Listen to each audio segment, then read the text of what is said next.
tere! Tänase loengu teema on mahepõllumajandusega alustamine. Loeng on mõeldud kõigile neile, kes mõlgutavad mõtteid sellest, et kuidas mahetootmisega ametlikult algust teha. Mina olen Airi Vetemaa Mahepõllumajanduse Koostöökogust ja teen teile täna sellest teemast lühikese sissevaate. Millest täna juttu tuleb? Räägime sellest, mis mahetootmine on ja kuidas toimib selle kontrollsüsteem. Räägime tunnustamise taotlemisest ning annan ka lühikese ülevaate peamistest mahetaimekasvatuse ja maheloomakasvatuse nõuetest. Ja infoks nii palju, et me viitame päris paljudele materjalidele selle ettekande käigus ning video juures olevale tutvustavale tekstile ongi siis ka lisatud need lingid infomaterjalidele, kust siis saate juba ise täpsemalt infot uurida. Asja juurde, mis siis on mahetootmine? Eelkõige tuleb öelda, et kui me räägime mahetootmisest, siis see on mahepõllumajanduse üks osa, mis on reguleeritud ja kontrollitud tootmine, mis järgib kindlaid põhimõtteid ja nõudeid kogu tarneahela ulatuses, ehk siis alates sellest, mis toimub põllul ja karjamaadel, kuni siis poeriiuliteni välja. Mahetootmist, kui me vaatame ka siis mahepõllumajandust reguleerivat määrust ja selle teksti, siis iseloomustavad parimad keskkonna- ja kliimameetmete praktikad. Mahetootmine soodustab elurikkust, hoiab silma peal loodusvarade säilitamisel, hoides võimalikult palju siis ressursse ringluses ning paneb väga palju suurt rõhku loomade heaolule. Ning kogu sellest taustast tulenevalt siis ongi mahetootmisel selline kahetine roll, et ühest küljest pakub siis mahetootmine head ja kvaliteetset mahetoitu, aga teisalt ka siis avalikkusele üldiselt kättesaadavaid hüvesid, ehk siis puhtamat keskkonda, tagatud loomade heaolu ja maaelu arendamist. Nagu ma ütlesin, mahepõllumajandus on reguleeritud valdkond. Euroopa Liidus kehtivad siis mahetootmisele Euroopa Liidu määrused, seal on üks põhimäärus ja sellega kaasneb siis muude rakendusaktide pakett.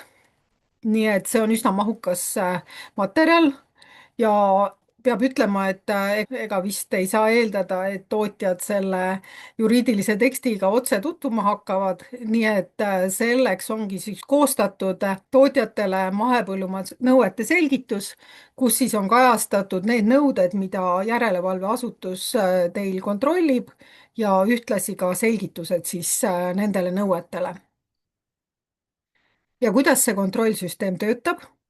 Nagu ma ütlesin, et alates siis põllult ja karjamaadelt, lautadest, kus siis vaadatakse, kuidas toimub mahepõllumajanduslik tootmine ja sealt siis edasi järgmistesse etappidesse välja. Ja kontrolliprotsess ehk selline tarneahela ülene kontroll tagab siis selle, et mahetooted, mida siis tarbijad ostavad, et need vastavad nõuetele ja on tarbijatele ka usaldusväärsed. Ja Eestis teeb siis mahepõllumajanduse nõuete täitmise üle järelevalvet Põllumajandus- ja Toiduamet. Ja olen siia pannud ühe sellise numbri ja tähekombinatsiooniga juurde, see on siis Põllumajandus- ja Toiduameti kui kontrollasutuse kood. Ehk siis see on kood, mis tasub meelde jätta ja oma toodetel ja nendega kaasnevatel saatedokumentidel siis seda koodi tuleb edaspidi kasutada. Ja Põllumajandus- ja Toiduamet kontrollib siis põllumehi esmatootjaid, aga ka töötlejaid, turustajaid ja toitlustajaid. Et kogu seda tarneahelat siis kontrollib Põllumajandus- ja Toiduamet. Ja kuidas see kontroll käib? Kontroll käib ikkagi nii, et kontrollasutuse ametnik tuleb teile ettevõttesse koha peale et valdavalt toimub siis selline vähemalt kord aastas kohapealne kontroll, aga vajadusel võib esineda ka sellist varianti, et tulevad lisaks ette teatamata kontrollid või siis muu täiendav kontroll või siis on ka näiteks looma- ja taimekasvatuse puhul jagatud, et talvel kontrollitakse loomakasvatust ja suvel taimekasvatust, et see oleneb siis sellest tööjaotusest. Ja kontrollitakse siis nii seda tootmist ennast kui ka kaasnevaid erinevaid dokumente ja sellest me siis veel nendest dokumentidest ka täpsemalt räägime. Mida ma kindlasti tahan rõhutada, on see, et teie hea partner, ärge võtke teda ainult kui kontrolli ja karistusasutuse esindajat, nagu me tihtipeale siin tootjate poolt vaadates kardame, et siis ikkagi Põllumajandus- ja Toiduameti näol on mahetootjale tegemist eelkõige partneriga, kes siis aitab tagada seda, et te saate oma toodetel seda maheviidet kasutada. Te saate öelda, et te olete kontrollitud mahe ja kõik, mis te teete, vastab nõuetele ja tagab siis tarbijale selle kindluse, et tegu on autentse mahetootega. Nii, aga esimene samm, et sellesse mahesektorisse siseneda, on siis tunnustamise taotlemine, et kõik mahepõllumehed, kes ennast nii saavad nimetada, on PTA poolt siis tunnustatud ja kantud ka mahepõllumajanduse registrisse. Ja kõikidele põllumeestele on siis ajaaken alustamiseks mahetootmisega enne põllumajandushooaega 10. märtsist 10. aprillini. See on siis see aeg, millal tuleb esitada Põllumajandus- ja Toiduametile taotlus, et te soovite hakata tegelema mahetootmisega. Ja siin on veel täiendav märge, et kui te juba olete mahetootja, olete mahetaimekasvataja, siis kui te soovite võtta endale loomi ja hakata neid mahedalt pidama, et siis sellisel juhul ei pea ootama hooaja algust 10. märtsi, vaid seda saab siis teha aasta ringi. Või ka sellisel juhul, kui ettevõttes teil juba on loomad mahedad, et nendega üleminekut alustada, et seda saab siis teha aasta ringi. maheettevõttes on näiteks tavaloomad ja siis nendega on võimalik alustada aastaringi. Ja siis on veel mõned valdkonnad, millega saab alustada aastaringselt, et see on siis seenekasvatus, taimekasvatus katmikalal ning mitteharitavalt alalt taimede või seente korjamine. Et näiteks juulis-augustis õnnestub teil leida sellised alad, kust saaks korjata näiteks marju või seeni, siis on võimalik taotleda tunnustamist ja alustada mahekorjega. Kuidas seda tunnustamise taotlust siis esitada? Käib see Regionaal- ja Põllumajandusministeeriumi kliendiportaali kaudu. On ka nii-öelda vanaaegsemad võimalused täiesti olemas, et kas siis laadite selle tunnustamise taotluse alla, täidate ära ja esitate e-posti teel digiallkirjaga või siis lähete lausa esindusse koha peale, maakondlikku esindusse ja siis saate seal oma dokumendid üle anda. Aga noh, kõige tavalisem ja kõige laialt kasutatavam viis on muidugi kliendiportaali kaudu, mis tegelikult on ühtlasi ka natukene abistav. Et kui te sinna kliendiportaali siis asute sisse logima, siis sisselogimise järel valite siis mahepõllumajanduslik taime- ja loomakasvatus ja seejärel tunnustamise taotlemine. Ja kliendiportaal näeb siis välja selline, et siin on see mahepõllumajanduslik taime- ja loomakasvatus ja see on tõesti siis teie peamine suhtluskanal Põllumajandus- ja Toiduametiga, et siin te saate siis esitada lisaks sellele tunnustamise taotlusele ka erinevaid teavitusi, nõusoleku küsimisi ja muud sellist. Ja milliseid andmeid siis tuleb esitada, et peate märkima loomulikult selle oma tegevusvaldkonna, milles te siis tunnustamise taotluse esitate. taimekasvatuse osas esitate oma pinna ja enamik vist taotleb ka ikkagi toetust PRIA-st, kes põllumajandusega tegelevad. ja see tähendab siis seda, et teil eraldi ei tule seal hakata põlde sisestama, vaid lihtsalt märgite ära linnukese sellisesse lahtrisse nagu palun võtke minu põldude andmed PRIA-st. See tähendab siis seda, et kui saabub see PRIA-s toetuse taotluste esitamise aeg maikuus, et siis te saate seal märkida oma põllud ja kindlasti siis põldudele märgite juurde, et need on, et sinna te taotlete mahetoetust ja et need on üleminekuaja põllud. Samuti tuleb märkida loomade arvud liikide kaupa, millega te siis mahetootmist alustate. Ja samuti siis peate seal avaldama infot selle kohta, et kas te mõnes oma tootmisetapis kasutate ka teenust, näiteks et teravilja kuivatate kuskil mujal, et see tuleks ka siis märkida ära sellesse taotlemise dokumentide juurde. Ja lisaks on seal kaks sellist üleslaetavat dokumenti, üks on siis tootmisüksuse ja tegevuste kirjeldus ning ennetus- ja ettevaatusmeetmete plaan. Tootmisüksuse ja tegevuste kirjelduses te siis näitate ära, et teil on, ma ei tea, loomalaudad, hoidlad, kus te hoiustate oma kas siis toodangut või masinaid ja seadmeid ja millega te siis täpsemalt tegelete, et noh, näiteks kasvatan lambaid nii lihaks kui tõuloomade müügiks või siis, et kasvatan köögivilja müügiks ja teravilja müügiks, et noh, sellised täiesti tavalised lihtsad asjad, et midagi väga põhjalikku ja keerulist selle juures ei ole. Teine nüüd natukene keerulisem dokument on ennetus- ja ettevaatusmeetmete plaan. Et siin on küll selline asi, et tuleb väga selgelt läbi mõelda, et minu tootmise, millised etapid mul on tootmises, kus mul võib nagu probleeme tekkida, et noh, näiteks kui ma olen teraviljakasvataja, siis et ja minu naaber on tavatootja, et kuidas ma siis tagan selle, et minu vili ei saa näiteks saastatud tuuletriiviga.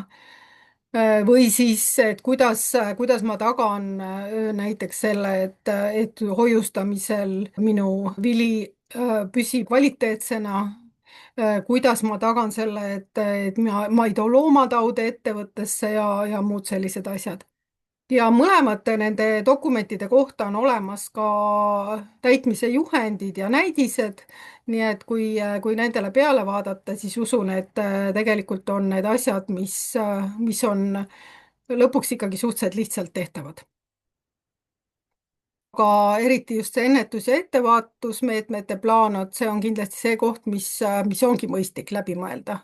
Need näited annavad ka ühtlasi natukene sellist suunist, et millele tuleks nagu tähelepanu pöörata.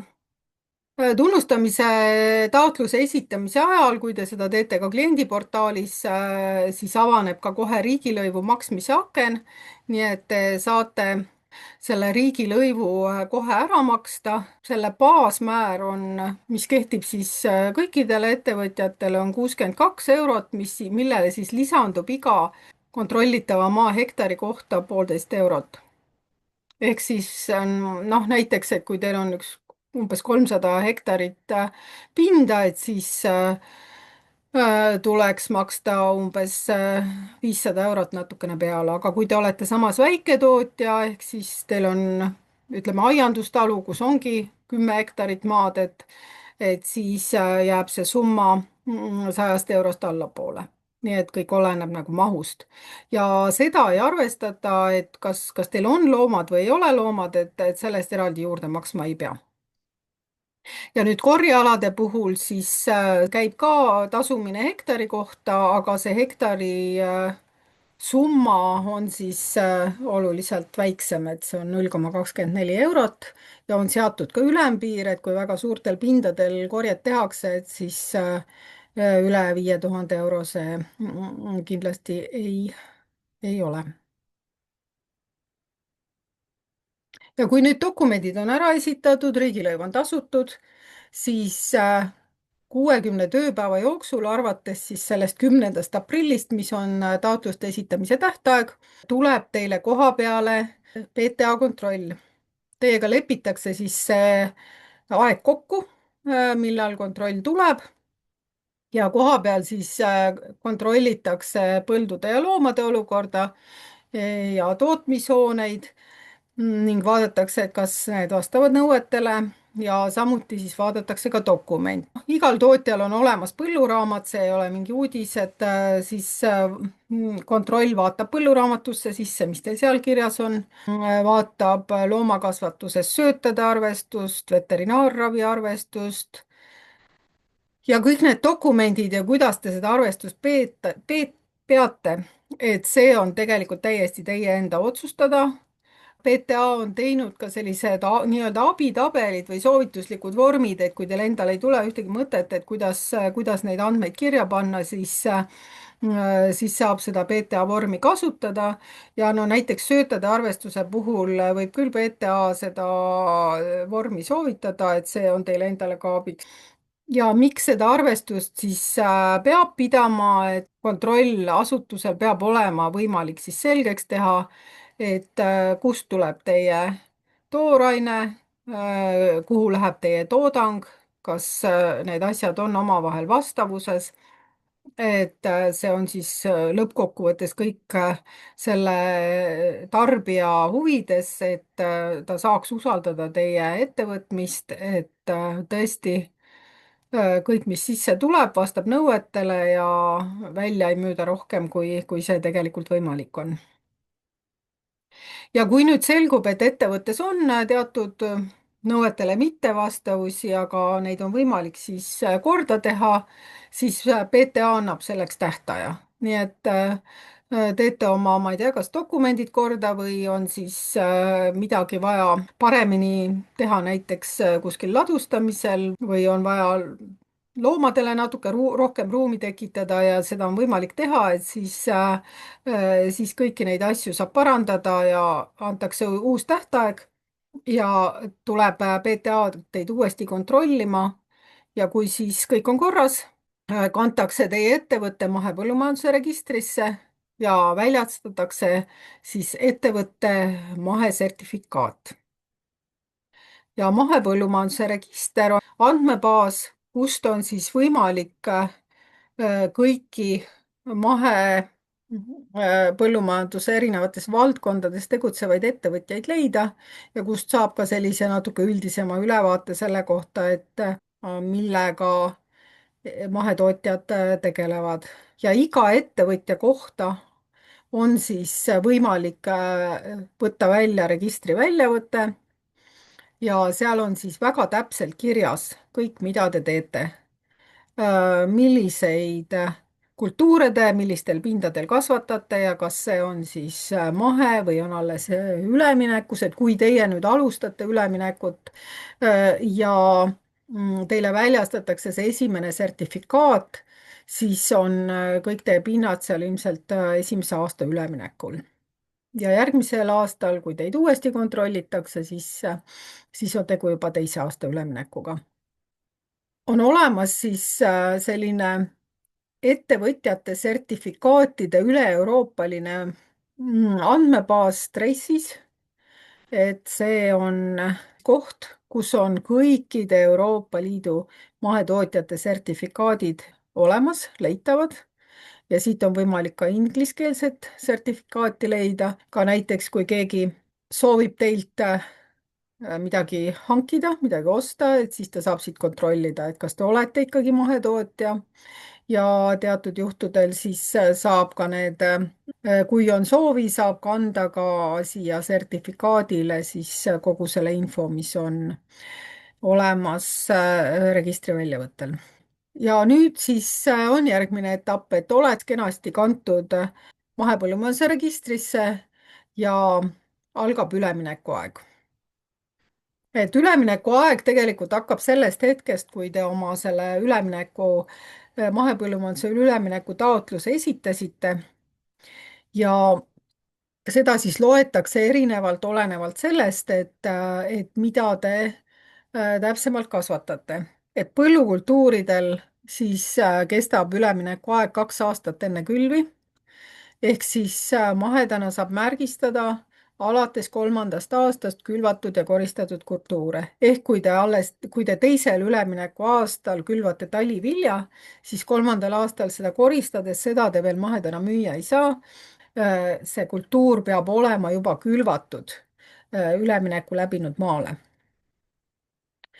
Ja rohumaa ja mitmeaastased söödataimed, nendel on samamoodi siis 2 aastat üleminekuaeg ning püsikultuuridel ehk siis aianduses, kus on meil puuviljad ja marjad, on see 3 aastat.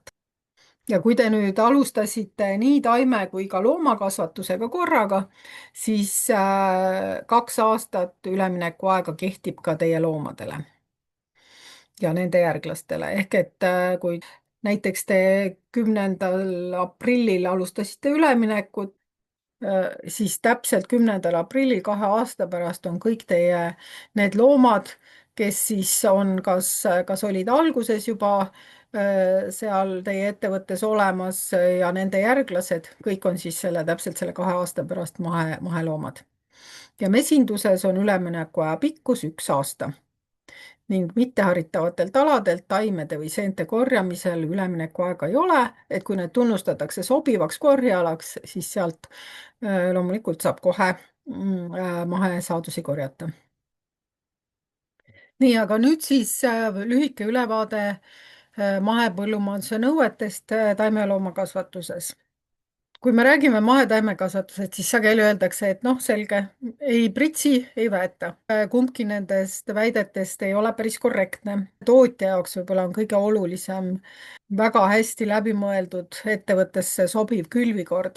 see on see alussammas, millega me säilitame mullaviljakust ja ennetame ka taimekahjustajate levikut. see on hästi oluline ja külvikorra plaan tuleb ka PTA-le ehk kontrollasutusele koostada ja esitada. kui me räägime paljundusmaterjalist, siis seeme peaks põhimõtteliselt olema mahe, samuti muu taimne paljundusmaterjal, aga kui ei ole seda saada turul mahedana, siis on lubatud ka tavatootmisest pärit keemiliselt töötlemata materjal, see on hästi oluline. ja siinjuures on ka veel see oluline, et kui tegu on selliste lühiajaliste taimedega ehk mis kasvavad ühe hooaja nagu kurgid, tomatid, kapsad, siis nende taimede istikud peavad olema mahedad, et te võite osta tavaseemne, sellest kasvatada mahedas istiku ja siis selle maha panna, aga ei tohi osta turult näiteks tavatomatitaimi ja siis neid ettevõttes kasutada, et see ei ole lubatud. ning kui on siis soov kasutada tavaseemet, siis peab kindlasti küsima selleks nõusoleku, et teatud kultuuride puhul, millel on teada, et ei ole seda Eestis turu peal mahedana saadaval, siis PTA on väljastanud juba üldloa, ehk siis igaüks eraldi ei pea küsima nõusolekut sellele, millele ta nõusoleku ilmselt saab, kuna mahematerjali ei ole, aga seda siis peab nagu jälgima, seda üldluba ja nende taimede või kultuuride puhul, mida siis üldloal ei ole, et tuleb siis küsida nõusolek ennem. Ja väetised, väetusained ja et lubatud on siis tõesti sõnnik ja haljasväetised ja teatud ka kaubanduses müüdavad looduslikud väetised, mõningad kivijahud ja nii edasi. Need on lubatud ja neid saab ja teinekord ka tulebki kasutada. Ja kui me räägime siis taimekaitsest, siis on põhirõhk ennetusel ja kasutatakse siis ainult jällegi neid looduslikke taimekaitsevahendeid, mis on lubatud. nõuete selgituses on need kõik ka ära loetletud, et mida siis toimeainepõhiselt kasutada tohib ja PTA-l on tegelikult olemas ka meil turul olevate toodete kohta selline ülevaade, et kes on siis kas tootjad või turustajad on PTA poole pöördunud oma tootega ja küsinud, et kas seda võib mahedas kasutada, et justkui noh, meie arusaamise järgi tohib, et siis PTA on need asjad üle vaadanud ja on need ka selles tabelis olemas, et sealt saab siis vaadata neid tooteid. Jällegi selleks, et igaüks eraldi ei peaks uurima. GMO-d loomulikult on mahetootmises keelatud.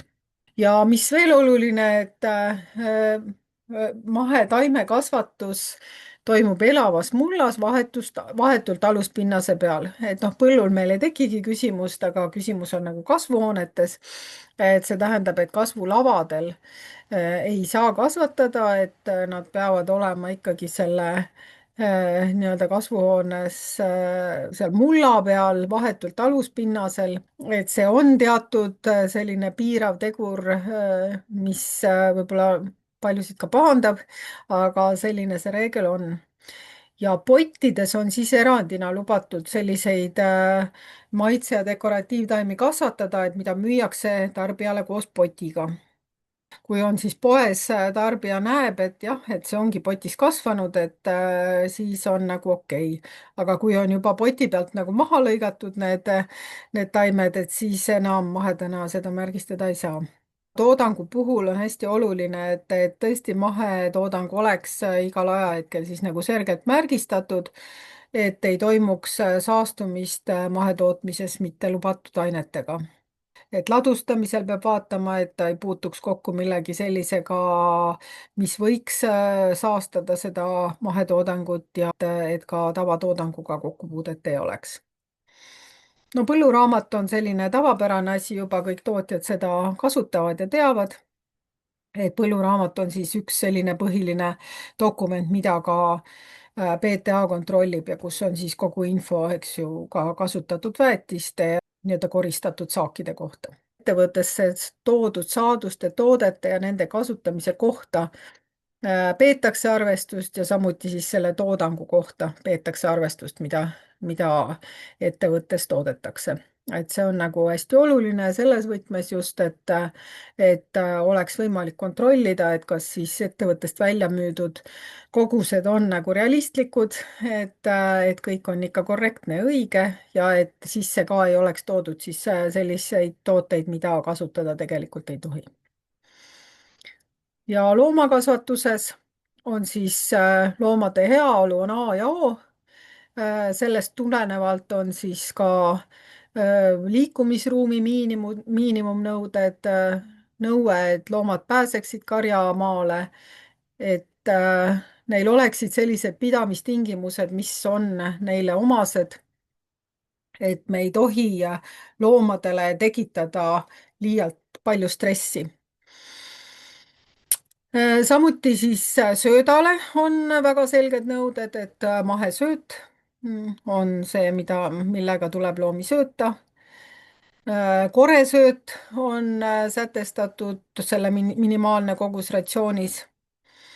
Ja mineraalsöötade puhul on hästi oluline jälgida siis, et selle koostises ei oleks selliseid koostisosi, mis mahetootmises lubatud ei ole. Ja loomade paljundamisel loomulik paaritamine on eelistatud, aga kunstlik seemendamine on ka täiesti omal kohal, kui see on vajalik, nii et siin ei ole piiranguid.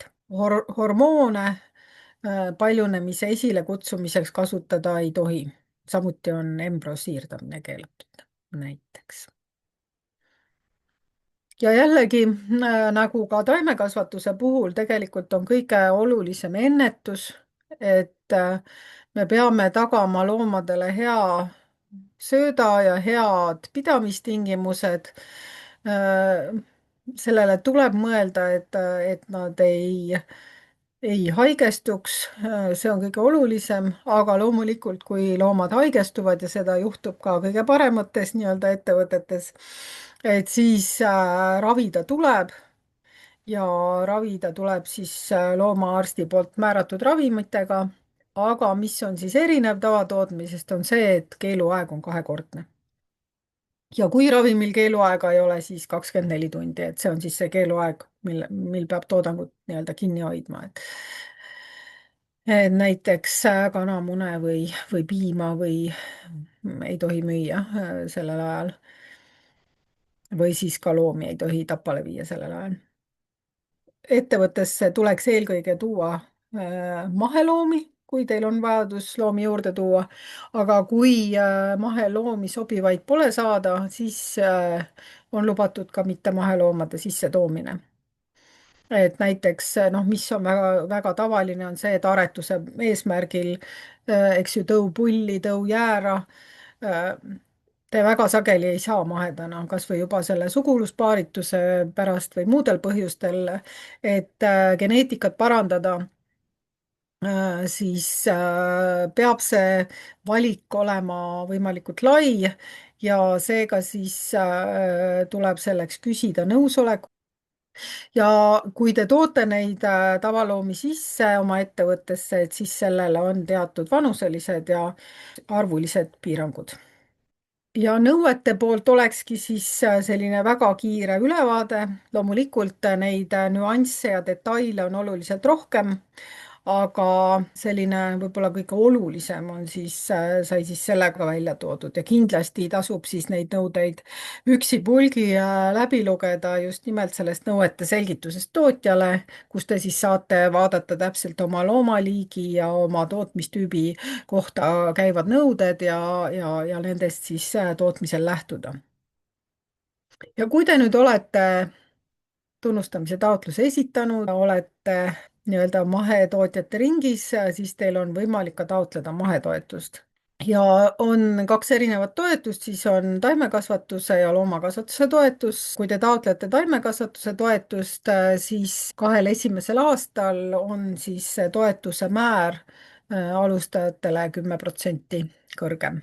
Et lõpuks veel viimane slaid, kust infot saab, et kõik need, mis siia on märgitud, on siis mahepõllumajandusega seotud veebilehed. maheklubi.ee on üks põhilisi kohtasid mahetootja jaoks, kus siis on igasugune info koondatud, aga jälgida tasub ka Maheklubi Facebooki, Youtube'i kanalit, kus on mitmeid erinevaid loenguid võimalik jälgida erinevatel teemadel ja seal on ka videomaterjali.